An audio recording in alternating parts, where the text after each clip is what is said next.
எழில் போலீஸை கூட்டிகிட்டு வீட்டுக்கு வராரு. வந்தவொடனே எல்லாருமே பார்க்குறாங்க. அப்போ போலீஸ்கிட்ட சொல்கிறாரு, என்னோட அமிர்தா குழந்தை 2 பேரையும் கூட சேர்த்து வைங்கட அப்படின்னு சொல்கிறாரு. அதை கேட்டவுடனே இருப்பா விசாரிக்கிறேன் இரு அப்படின்னு சொல்லிட்டு போலீஸ் சொல்கிறாங்க. அமிர்தா அப்படியே பார்க்குறாங்க. என்ன அப்படின்னு சொல்லிட்டு கேட்குறாங்க. இல்லை இவன் உங்களை சேர்த்து வைக்க சொல்கிறான். 2 வருஷத்துக்கு முன்னாடி இவன் இறந்துட்டான். இப்போ தான் வந்திருக்கான். என் பொண்டாட்டி குழந்தைய சேர்த்து வைன்னு கம்ப்ளைண்ட் பண்ணியிருக்கான். அதனால தான் நாங்கள் விசாரிக்க வந்திருக்கோம் அப்படின்னு சொல்லிட்டு போலீஸ் சொல்கிறாங்க. அதை கேட்டோன்னே எல்லாருமே அமைதியாக இருக்காங்க. அப்போ அமிர்தா கிட்ட கேட்குறாங்க, சொல்லுமா சொல்லு, இவன் தானே உன்னோட புருஷன், இவன் வந்திருக்கான், இப்போ இவன் கூட வாழ்த்துக்கு உனக்கு சம்மதமா அப்படின்னு சொல்லிட்டு போலீஸ் கேட்குறாங்க. அதுக்கு அமிர்தா சொல்கிறாங்க, அமைதியாக நின்றுட்டு பார்த்துட்டு இருக்காங்க. சொல்லுமா உன் மனசில் கதை சொல்லு, நீ என்ன சொல்கிறியோ அதை வச்சு தான் முடிவே எடுக்க முடியும் அப்படின்னு சொல்லிட்டு போலீஸ் சொல்கிறாங்க. அப்படியே பார்க்குறாங்க. நீ எதுவாக இருந்தாலும் தயங்காமல் சொல்லுமா அப்படின்னு சொல்கிறாரு. இல்லை நான் இந்த வீட்டை விட்டு வரமாட்டேன், நான் இவர் கூட தான் வாழ்வேன், நான் அங்கே வரமாட்டேன் அப்படின்னு சொல்லிட்டு அமிர்தா சொல்கிறாங்க. அதை கேட்டோன்னே கணேஷ் பயங்கரமாக ஷாக் ஆகுறாரு. என்ன அப்படி தான் இப்படி பேசுகிற நீ அப்படின்னு சொல்கிறாரு. அப்படியே கிட்ட வராரு பேசுறதுக்காக. அப்போ எழில் தடுக்கிறாரு. பாருங்கள் சார் பாருங்கள், என் பொண்டாட்டியோட பேச விடாமல் எப்படி தடுக்கிறான் பாருங்க அப்படின்னு சொல்லிட்டு கணேஷ் பயங்கர கோவமாக கத்துறாரு.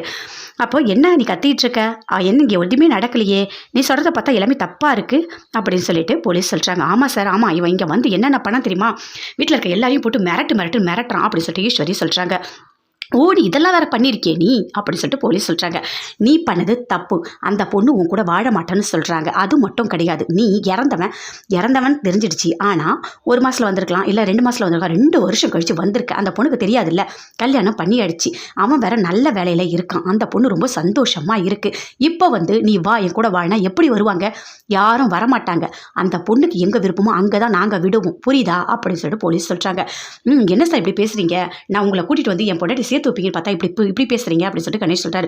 அப்படிதான்ப்பா பேசுவேன், அப்படி தான் பேசுவோம், உன் மேலே தப்பு இருக்குது புரியுதா. இப்போ என்னத்தை நீ பண்ண போகிற, என் பொண்டாட்டி புள்ள 2 பேரும் சேர்ந்து இங்கே தான் இருக்கணும், நீ போலீஸ் ஸ்டேஷனில் எழுதி கொடு அப்படின்னு சொல்லிட்டு போலீஸ் சொல்கிறாரு. சார் அப்படிலாம் பேசாதீங்க சார், நான்லாம் விட மாட்டேன் அப்படின்னு சொல்லிட்டு. என்ன விட மாட்டேன்னு சொல்கிறேன், அந்த பொண்ணு எவ்வளோ மன உளைச்சலுக்கு ஆளாகும் தெரியுமா, நீ பண்ணது எவ்வளோ பெரிய தப்பு தெரியுமா. நல்ல பொண்டாடி பாசம் இருந்தால் இதோட விட்டுறணும், அதை விட்டுட்டு அந்த பொண்ணை போட்டு டார்ச்சர் பண்ணிட்டு இருக்க, அவ்வளோதான் நீ அப்படின்னு சொல்லிட்டு போலீஸ் சொல்கிறாங்க. சார் நான் என்ன பண்ணுவேன்னு எனக்கு தெரியாது அப்படின்னு சொல்லிட்டு கணேஷ் சொல்கிறாரு. என்ன நீ போலீஸையே மிரட்டுறேன், நீ அந்த அளவுக்கு ஆளா நீ அப்படின்னு சொல்லிட்டு போலீஸ்கிட்ட கணேஷ் பயங்கரமாக சண்டை போட்டுட்டு இருக்காரு. இங்கே பாருங்கள், நல்லா தெரிஞ்சுக்கங்க, எல்லாருக்கிட்டையுமே சொல்கிறேன், இந்த பொண்ணு இங்கே தான் இருக்கணும், இதுக்கு மேலே எந்த முடிவும் கிடையாது அப்படின்னு சொல்லிட்டு போலீஸ் அங்கேருந்து கிளம்பிட்டாங்க. கணேஷ் அப்புறம் பயங்கரமாக டென்ஷன் ஆகிறார். நான் உன்னை பார்த்துக்கிறேன் இரு அப்படின்னு சொல்லிட்டு போகிறாரு. பயங்கரமாக ஒரு மாதிரி அப்படியே ஃபீல் பண்ணிக்கிட்டு இருக்காரு கோபி. என்ன ஆச்சு அப்படின்னு சொல்லிட்டு உங்கள் ஃப்ரெண்டு கேட்குறாரு. இல்லை பிஸ்னஸ் கொஞ்சம் லாஸ் ஆயிடுச்சு அப்படின்னு சொல்கிறார். ஓ அப்படியா, சரி விடு, அதுக்காக நீ இப்போ எதுக்கு ஃபீல் பண்ணிட்டு இருக்க. ஆமாம் நான் பிஸ்னஸ் இழுத்து மூடுற நிலைமைக்கு வந்துடுச்சு அப்படின்னு சொல்கிறாரு. அப்போ ஸ்டாஃப்ஸ் கிட்ட எல்லாருக்கிட்டையுமே போய் பேசுகிறாரு. நீங்கள் எல்லாருமே நல்லா ஒர்க் பண்ணீங்க, நல்லா பண்ணீங்க, ஆனால் இப்போ சுச்சுவேஷன் அப்படி இல்லை, கம்பெனி மூடுற அளவுக்கு இருக்குது அப்படின்னு சொல்கிறாரு. எல்லாருமே பயங்கரமாக ஃபீல் பண்ணிகிட்டு இருக்காங்க. வீட்லேயும் எல்லாருமே ஒரு மாதிரி அமிர்தாவை நினச்சி ஃபீல் பண்ணிகிட்டு இருக்காங்க. அம்மா ஃபீல் பண்ணாதம்மா, எல்லாமே நல்லபடியாக நடக்கும், நீ உன்னோட வேலையை போய் பாருமா, இல்லைடா நான் வேலைக்கெல்லாம் போகல எதுவும் பண்ணலை அப்படின்னு சொல்கிறாங்க.